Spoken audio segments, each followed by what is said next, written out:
Hello and welcome to the Biz Kidz podcast. I am JD Rabala, your host, and today we have a guest with us, Kaci with Kaci Cakes. Kaci has been in the Biz Kidz program for quite a while, and she has a lot of knowledge of how things work and how things don't work, and figuring all that out. But our format is basically I'm going to be your host. We will have kid business owners and college business owners, and they're not a kid anymore. Thank you. A little bit. Young adult business owners that it will be asking questions to our guests and our panel of experts that come in. And so Kaci, Kaci is going to be one of our co-hosts. So I just want you to get to know her and about her business. So Kaci, to start off, tell us in 60 seconds who you are and what you do, and go from there. Okay. Well, my name is Kaci Richardson. I am the owner of Kaci Cakes and Bakes. We're a small business bakery here in Southwest Florida, and we specialize in custom cakes, desserts, cookies, all that good stuff. I really love to make people happy with what I do. I like to bring joy with my desserts and my cakes and my customer service. One thing that I'm working on right now with my business is moving into wholesale, so you can find my cookies being sold at Urban Buzz, both locations. And yeah, I'm really excited about what's happening with that. Awesome. And so let's kind of go back a few steps to see how this all started and you got into this business. And making people happy with sugar is always good, right? So everybody wants a little sugar to sweeten up their day. Mm-hmm. Tell us, you started with Biz Kidz, I think about 8 years ago, if I remember correctly. How old were you at that time? Oh, I gotta do math now? Oh, geez. Okay, I was 11 or 12, I believe. Nice. And what was your very first product that you started with? The first thing I sold for real money was little clay charms. So you would take like polymer clay and then build it into some like minuscule little thing that you could barely see. And I had so much fun doing it, but I had to work on how to make my creativity into something that I could sell for more money and that people actually wanted to buy. So when your first event, did you how much do you remember how much you sold? Oh geez, I don't know. I think the cute little 10-year-old face is what really got me the sales, but I can't imagine it was that much. And that's what we find, the first time out, it's a way to practice, to get to understand it and to know it. Not everybody's going to have a home run the very first time out. So it's a good process. And so I know you did this for multiple years. After the polymer clay bracelets or whatever you were doing, what did you go to next? There was a lot of evolutions of it, honestly. I think like even before that, I would sell like rainbow loom bracelets was my very first iteration. Then I went to the clay charms. Then I think I started baking, but I don't think it was what I do now. I think I was a reseller. So I would buy the Publix desserts and then sell them at the school fairs, which was not ethical. Don't recommend doing that. And then after that, I think I started working on my own stuff. And I think that's like where I found my niche and found out how I can evolve that along with me and my character, So when you started getting into the baking on your own and doing the design, where did you find your inspiration? Was it somebody in the family, or did you just hit Instagram and get some ideas? Well, my grandma, I know it's always the grandma, but it really is my grandma who taught me how to bake. She showed me how to do the buttercream flowers and like how to decorate, because she used to do like wedding cakes back in the day. And she would like sell it to her friends and stuff. And so I remember for my cousin's wedding up in Michigan, she had me help her out and make that. And it didn't look that great, I'm going to be honest. But it was a lot of fun, and that's kind of what started me to want to do that on my own. Did it taste good? I don't know. I didn't get to taste it. I'm sure it was delicious, though. Of course, it was delicious. So when you were first starting, did you ever get any feedback that was negative? Like, did somebody like try one of your desserts and go, "Oh"? Yes. So I still think about this all the time. But so the second cake that I ever sold under the name Kaci's Cakes and Bakes, I was still testing recipes. And honestly, I jumped the gun a little bit. Like I should have built up my product before I started charging people for it. But the second cake I always requested feedback, so I can get better. And they were always nice to me, so I was like, oh, great, get some confidence boost. But she responded, she was super nice about it, and she was like, just want to let you know, the cake was really dry. Nobody was eating it. I think you charged too much for me, and we ended up throwing like half of it away. And I was like, oh, that's the end. I guess I just have to quit now. Like, can't I can't go on. But after I gathered my wits for a few days, I was like, you know what? I'm glad that she could tell me so I don't keep making the same cake recipe. And then people keep lying to me and saying that it's good when it's really not. And so then I changed my recipe after that, and after that, I've gotten 99% positive feedback from people. So And that's great that you realized that, you had to hear the negative to kind of figure that out. Because if they would have lied to you, continued to lie to you, your cakes would have been horrible. No one would have been yeah, buying anymore. They were like, and then you would have had this reputation of, yeah, she makes bad dry cakes. yeah, So it's a good thing you asked and learned from the feedback that you heard. And we all get in that situation where, we get negative feedback, and then we just want to quit. Say, yeah. okay, I'm not going to do this because I got negative feedback from one person. hmm And who knows? Then maybe the next person loves dry cake. And they're like, hi, this is great. So, Yeah, you never something know. like Everybody that. has their own taste, right? Exactly. And like So, since then, even after she called that overpriced, like now I'm charging significantly more than what I charged her, and people say I don't charge enough. They're happy with what they get. It's always a learning experience to find the balance with that. exactly.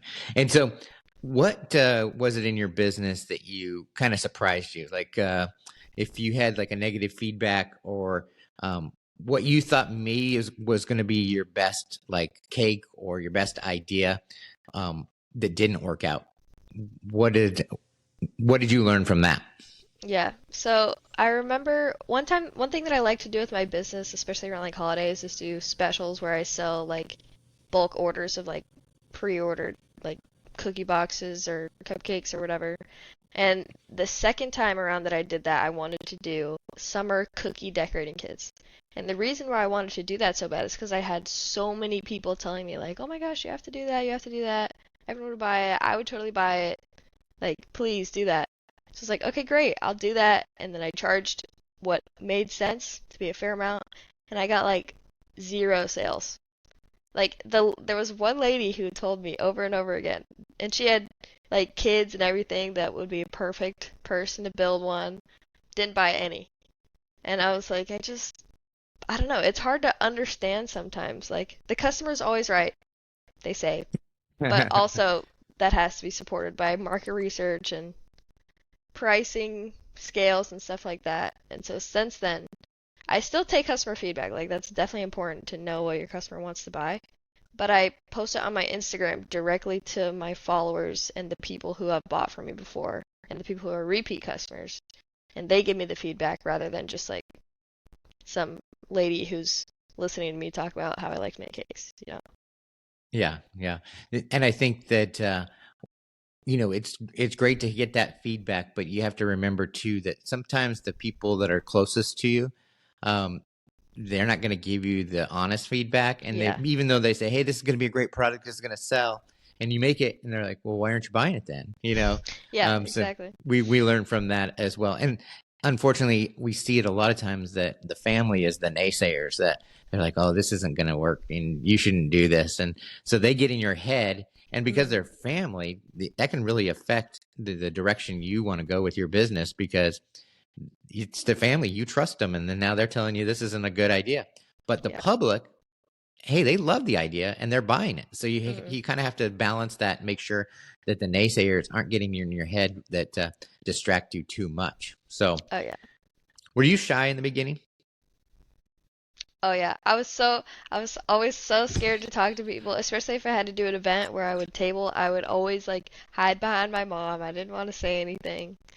But the reason why I'm like more outgoing now is because I got like this part-time job at a restaurant somewhere else, and they had me answering the phones to take orders, and that really snapped me right out of my comfort zone. So that's One of the things in my journey, I was I always loved sales. Like I thought that would be kind of the thing. I was always motivated by money. So I like the idea of having commissions. And so taking a sales job was kind of my idea instead of having just a regular Hmm. getting paid by the hour type of job.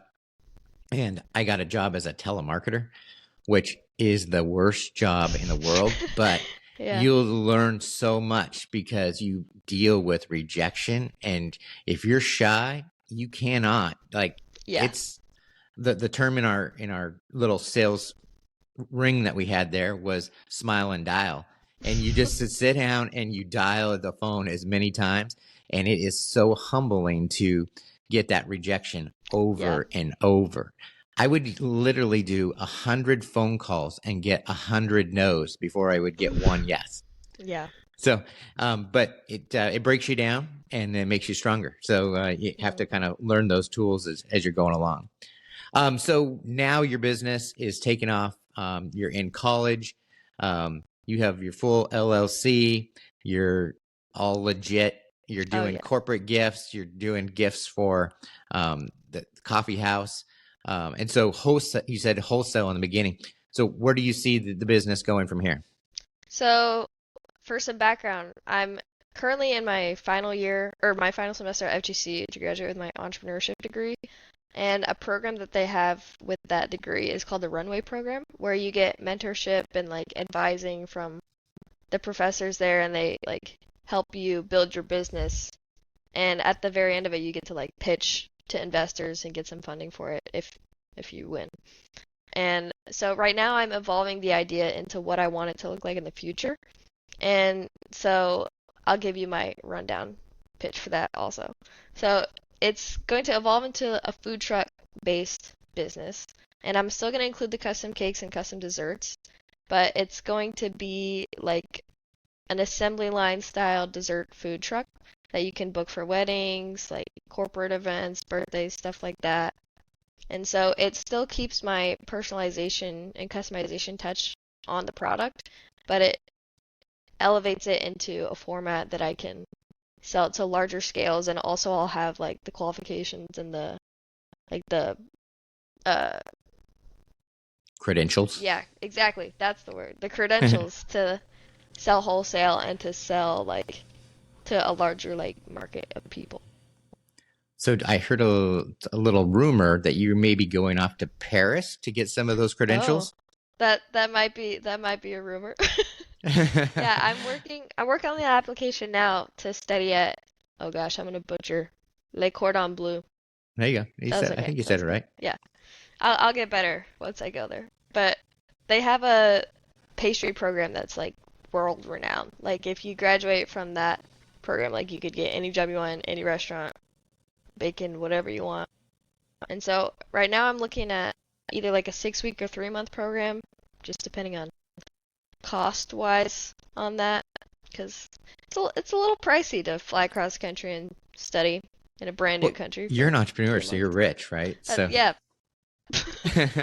maybe the opposite I think is true for most. But as most entrepreneurs, we make a little money and then we invest it back, yeah, because we want it to be bigger and better, and yeah, so you're always like struggling to get the cash to do the next thing. So hmm I understand, and that's part of the process of learning how to balance that. So, yeah, well, that's great that you get to go off to Paris, you get to learn this. I do have another student. He's in college that he does the food truck thing as hmm well, and he has a lot of connections in the food truck world. So we maybe connect you guys and get yeah, you guys for sure. connected. So I know he knows how to get trucks and supplies and all that good stuff. So kind of helping that whole process of how Yeah, to that do would be that. So awesome. yeah. So what ask one of the tools, or what are the tools that you use in your day to day business that you've like found that, hey, this is a game changer. I'm doing things more efficiently because I'm using this kind of a tool. It could be an app. It could be something on your computer you found. What would that be for you? Okay, I gotta remember the name. Let me wait. Does my camera go away if I do this? Let's see. So what I use is a recipe cost calculator, and it's super convenient for like this type of business, the baking stuff. It's called Meez, Meez. You have to Okay. pay for it, but it's not that expensive. And you type in your whole recipe, type in how much it is, type in the price, of like the bulk of where you get it. And then it calculates how much it costs for that specific amount of flour and sugar and butter or whatever. So it tells you how much it costs, and then you can also enter like you want your profit margins to be, what your overhead is, all that, like labor costs and everything, to like tell you what you should charge for it. And Nice. it's really awesome. Have you ever heard the story of Mrs. Fields cookies? Like, have you looked into that? I know what it is, but I don't know. Yes. You So might have to Mrs. tell me. Fields cookies, they went to franchise all over the world. Definitely look up her story, because she talks about a lot in the beginning where she got her first store in a mall, and she couldn't get people to come in and buy a cookie, so she started giving little samples. She'd stand at the door and give little samples, and that would get people in, and they'd buy their cookies. And then she's like, well, how am I going to scale this where we can have this in every mall across the country? And she got the idea of pre-packaging all the ingredients, so she didn't have to give the secret recipe to anybody. And then that's how she was able to send it off to a store, the next store, and the next store. But a lot more detail in her story that we don't have time to go over today. But look her story up, because it's an amazing story of how she struggled to get off the ground as a small little cookie business, and has blown up and now is known worldwide. So that's a good one.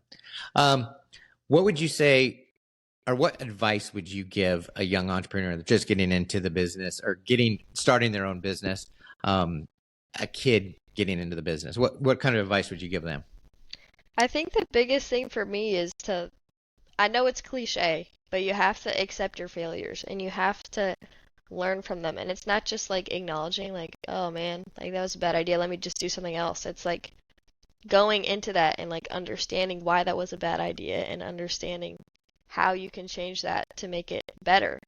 And like going along with that, there's a lot of people that will like see those failures and like break you down for that.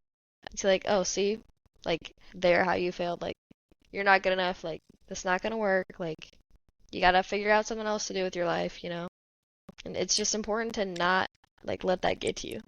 I mean, you can let it get to you, but in a way that encourages you more and makes you want to prove them wrong and makes you want to do better than that. So Did you ever see the Disney movie Meet the Robinsons? maybe a while ago. So it was the one about the spaceships. So Oh it was kind of with the guy with the hair. Yeah. Yeah, the guy with the hair. So the whole I love this movie, and I think this is Disney's best movie out there. I know there's a lot of people that will disagree with me on that, but it's a movie, or the whole episode or the whole show is all about celebrating the failures. And anytime they're scientists, so they would try something, and if it didn't work, they would celebrate it and move on and go do the next thing. So that's what we really try to do with Biz Kidz, is understanding that celebrating the failures is the key to your success. Because if you focus on just the negative every time, it's going to bring you down. If you listen to all the naysayers saying, oh, see, I told you it didn't work, instead of looking at why it didn't work, maybe it was something just as simple as I hid behind my mom and I didn't talk to anybody. That's why it didn't work. So we have to sometimes step out of our comfort zone to figure out, why isn't it working? Let's try something different. I'm going to do it a different approach. Is always great. One of the best of stories that I have from one of our events is we had two kids that were selling baked goods, and they were sitting at their table at this music festival that we were at, and they were selling a little bit here and there, but they still had a lot of stuff to get rid of. And it was about an hour before the show was over. And one of the kids came up to me and said, hey, can I go out to the crowd and sell my stuff?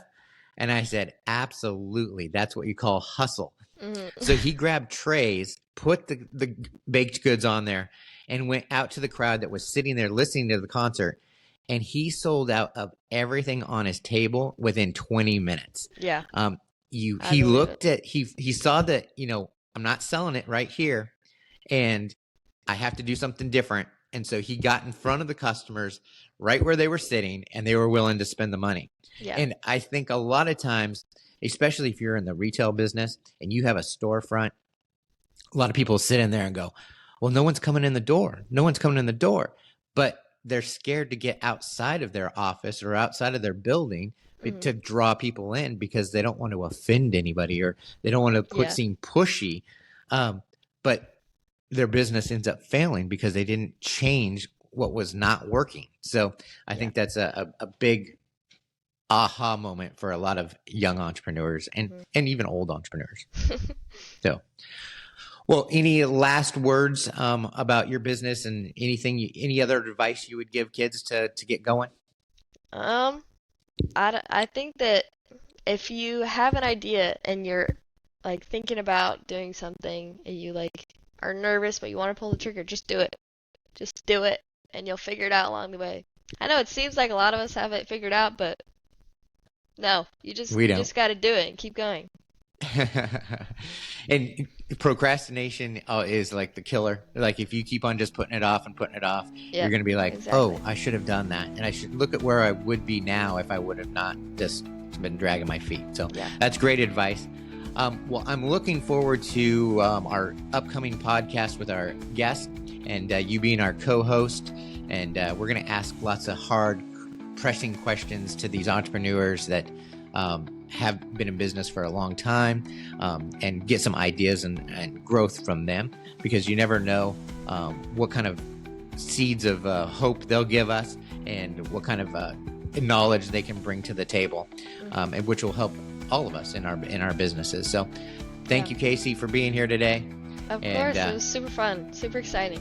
Awesome. Well, we're looking forward to this next podcast where we start interviewing people, and we'll go from there. So thanks for joining us today at the Biz Kidz podcast, and we will see you next time. Thanks.